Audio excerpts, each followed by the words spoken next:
IPL ಆರಂಭಕ್ಕೂ ಮುನ್ನ KMF RCB ಜೊತೆ ಒಡಂಬಡಿಕೆ ಮಾಡಿಕೊಂಡಿತ್ತು. ಆರ್ಸಿಬಿ ಪಂದ್ಯ ನಡೆಯುವ ವೇಳೆ ಮೈದಾನದಲ್ಲಿ ತನ್ನ ಉತ್ಪನ್ನಗಳನ್ನ ಮಾರಾಟ ಮಾಡೋಕೆ ಹಾಗೇನೆ ಆರ್ಸಿಬಿಯ ಮೂವರು ಆಟಗಾರರ ಭಾವಚಿತ್ರವನ್ನ ತನ್ನ ಉತ್ಪನ್ನಗಳ ಮೇಲೆ ಪ್ರಿಂಟ್ ಮಾಡೋಕೆ ಒಪ್ಪಂದ ಮಾಡಿಕೊಂಡಿತ್ತು. ಅದರಂತೆ ಕಳೆದ 1 ತಿಂಗಳಿನಿಂದ ಕೆಎಂಎಫ್ ಮೈದಾನದಲ್ಲಿ ತನ್ನ ಉತ್ಪನ್ನಗಳನ್ನ ಮಾರಾಟ ಮಾಡುವ ಕೆಲಸ ಮಾಡ್ತಿತ್ತು. ಹಾಗೇನೆ ಪ್ರೋಟೀನ್ ಉತ್ಪನ್ನಗಳ ಮೇಲೆ ವಿರಾಟ್ ಕೊಹ್ಲಿ, ಪಟಿದಾರ್, ಪಡಿಕಲ್ ಫೋಟೋ ಪ್ರಿಂಟ್ ಮಾಡಿಸಿ ಜಾಹೀರಾತು ಮಾಡ್ತಿತ್ತು. ಇದು ಹಾಲು ಮಹಾಮಂಡಲಿಗೆ ಬಂಪರ್ ತಂದಿದ್ದು, ಹಾಲು, ಯುಎಸ್ಡಿ ಮಿಲ್ಕ್, ಮೊಸರು ಹಾಗೂ ಐಸ್ ಕ್ರೀಂ ಮಾರಾಟದಲ್ಲಿ ದಾಖಲೆ ಕಂಡಿದೆಯಂತೆ. ಹೀಗಾಗಿ ಕೇವಲ 1 ವರ್ಷಕ್ಕೆ ಇದ್ದ ಒಡಂಬಡಿಕೆಯನ್ನ ಇನ್ನಷ್ಟು ವರ್ಷಗಳಿಗೆ ವಿಸ್ತರಿಸೋಕೆ ಕೆಎಂಎಫ್ ಪ್ಲಾನ್ ಮಾಡ್ತಿದೆ.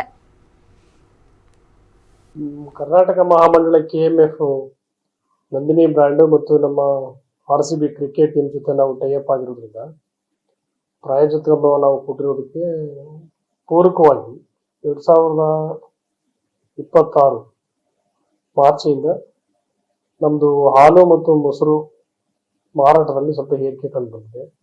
ಮತ್ತು ನಮ್ಮ ಉತ್ಪನ್ನಗಳು ಕೂಡ, ಉದಾಹರಣೆಗೆ ಯುಎಸ್ಡಿ ಮಿಲ್ಕ್ ಆಗ್ಬೋದು, ಐಸ್ ಕ್ರೀಮ್ ಆಗ್ಬೋದು, ಸರಾಸರಿ ಕಳೆದ ವರ್ಷಕ್ಕಿಂತ ಈ ಬಾರಿ ಸ್ವಲ್ಪ ನಮ್ಮದು ಗ್ರೋತ್ ರೇಟು ಐಸ್ ಕ್ರೀಮಲ್ಲಿ ಸುಮಾರು 9% ಗ್ರೋತ್ ರೇಟ್ ಆಗಿದೆ, ಅಂದರೆ ಬೆಳವಣಿಗೆ ಆಗಿದೆ. ಹಾಗೆಯೇ ಹಾಲಲ್ಲೂ ಕೂಡ ಸರಾಸರಿ ನಮ್ಮದು ಹಾಲಿನ ಮಾರಾಟ 3% ಹೆಚ್ಚಳ ಆಗಿದೆ. ಮೊಸರಲ್ಲೂ ಕೂಡ ಸುಮಾರು ನಮ್ಮದು ಸರಾಸರಿ ದಿನದಲ್ಲಿ 11